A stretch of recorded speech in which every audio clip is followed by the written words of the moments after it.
Eknath शिंदेंच्या operation टायगरने Uddhav ठाकरेंना मोठा धक्का बसलाय. मशाल चिन्हावर निवडून आलेल्या 6 खासदारांनी ठाकरेंची साथ सोडली. यावर शिंदेंच्या शिवसेनेचे नेते रामदास कदमांनी उद्धव ठाकरेंवर जहरी टीका केली. आता उद्धवजी, वहिनी आणि आदित्य ठाकरे तिघेच पक्षात राहणार असा खोचक टोलाही लगावलाय. आता ममता दिदीचे पण सगळे फुटले ना, टू थर्ड होऊन गेले ना. नियमच आहे तो. या टू थर्ड असल्यामुळे टेक्निकल कुठलाही इश्यू होणार नाही ती मला पूर्णपणे खात्री आहे. बरं, मी खासदार देखील विधिमंडळामध्ये 32 वर्ष काढले. 32 वर्ष मी काढले तो विधिमंडळामध्ये. मला हे माझा अभ्यास आहे, मला नियम माहिती आहे. तो टेक्निकल आता ते उद्या मिटिंग लावतील, म्हणजे खासदार आले नाहीत त्यांच्यावर. पण कसं आता वेळ निघून गेली. वगाती पाठीमागून घोडे नसून काय उपयोग आहे का? बैल मेल्यानंतर झोपा करून काय फायदा आहे का? त्याने वेगळा गट ऑलरेडी केला, त्यांना आता संमती मिळाली, संपला विषय ना आता तुमचा. आता तुमच्याकडे ते नाही द्यायच ना, तर तुमच्या मुलीला येण्यात कसं दे नाही ना ते. हे झोपून झाले, ह्याला कळलंच नाही आधी. ह्याने आधी कळायला होता, आधी व्हीप द्यायला होता. आणि मग त्या व्हीप नुसार जर काढलं नसेल तर त्यांच्यावरती कारवाई होऊ शकली असते. पण आता त्याने टू थर्ड म्हणून वेगळा गट केला. आता अधिकृत हा कायद्याप्रमाणे निर्णय झालेला असल्यामुळं आता कायद्यानं उद्धवजी त्यांचं काही करू शकत नाही. भाई ऑपरेशन टायगर अडचण हीच होते, उद्धवजींना कायद्याची काही माहिती नाही. मुख्यमंत्री म्हणून गेल्यानंतर मंत्रालयात 2दा गेले 10 मिनिटासाठी. विधानसभेत 2 भाषणं केली.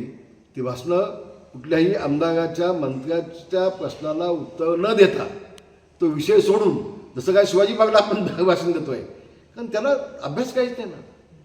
अभ्यास काही नाही ना, हीच तर अडचण आहे. आणि जे अभ्यासू होते ते सोबत कोण नाही आता. पण भाई आता ऑपरेशन लोटस अंतर्गत खासदार गेले, आता 16 आमदार देखील शिवसेनेमध्ये, म्हणजे शिंदेच्या शिवसेनेमध्ये. आगे आगे देखो होता है क्या, समझने वाले को इशारा काफी होता है. मला आज काय त्याविषयी बोलायचं नाही, योग्य वेळेला बोलेन मी. भाई, सकाळी भास्करराव जाधव उद्धव ठाकरेंना धीर देताना असं म्हणाले की डरो मत, ये दिन भी कट जाएंगे. कट जाएंगे ना, दिन तो कटे है,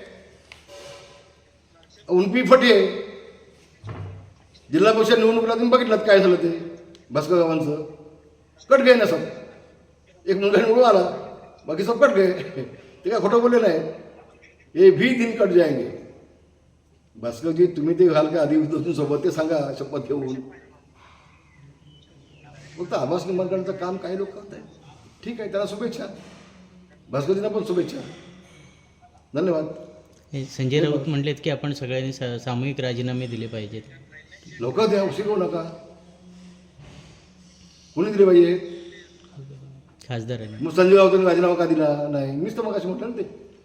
मग ज्या 40 आमदारांच्या मतानं तुम्ही निवडून आला, ते 40 आमदार ज्या वेळेला शिंदेसाहेबांकडे आले, मग त्याला तुम्ही गद्दार म्हटलात. मग त्या गद्दारांची मतं तुम्हाला कशी चालली?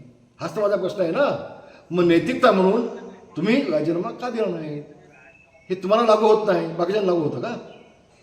असं नाही होत, असं नाही होत. आणि म्हणून अतिशय मोठा निर्णय आहे. 6 खासदार गेलेले आहेत. मला वाटतं या देशाचे पंतप्रधान मोदीजी देखील एकनाथ शिंदेची पाठ थोपटतील याबाबत माझ्या मनात कुठेही शंका नाही. आणि संबंध देशाला दाखवून दिले एकनाथ शिंदेने की मी किती कॅपेबल आहे. आम्हाला अभिमान आहे उद्धवजी, आम्हाला एकनाथ शिंदेचा अभिमान आहे. आणि अशा माणसाला तुम्ही लांब केलं, रामदासांना तुम्ही लांब केलं. ही सगळी माणसं तुमच्या प्रेमाखातर तुमच्यासाठी जीव द्यायला निघाली माणसं. पण यांचाच राजकीय जीव घ्यायला तुम्ही निघाला, त्याला काय करायचं मला सांगा. आता पाण्यात पण बुडत असतंय तर प्रत्येकजण हातपाय हलवून आपण जिवंत कसं घावतो प्रयत्न करतोच ना. तो आम्ही केला नाही ना, तो आम्ही केला ना. आणि त्याच सगळ्या जगाला पटतंय, असं सगळ्या जगाला दिसतंय. कुणामुळे झालं, का झालं, त्याला जबाबदार कोण? त्याच पाणी का पाणी, दूध का दूध हो गए.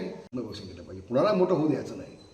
ज्याला भाषणामध्ये टाळ्या मिळतात त्याला लगेच बाजूला करून टाकायचं. मग तो गुलाब पाटील असू देत किंवा अंदाज कदम असू देत. साहेब, असं नाही पक्ष वाढतो. काय काय त्याला संपूर्ण पक्ष वाढत नसतो. काय काय त्याला ताकद द्या, वाढवा, त्याला मोठे करा तुम्ही.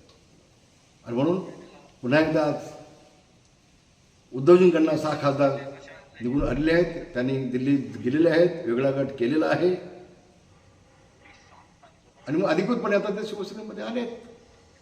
त्यांचं स्वागत, मनापासून स्वागत, शिवसेनेचा नेता म्हणून मी मनापासून त्यांचं स्वागत करतो आहे आणि त्यांचा योग्य तो सन्मान ठेवला जाईल ही शिवसेनेच्या वतीने मी ग्वाही देतो.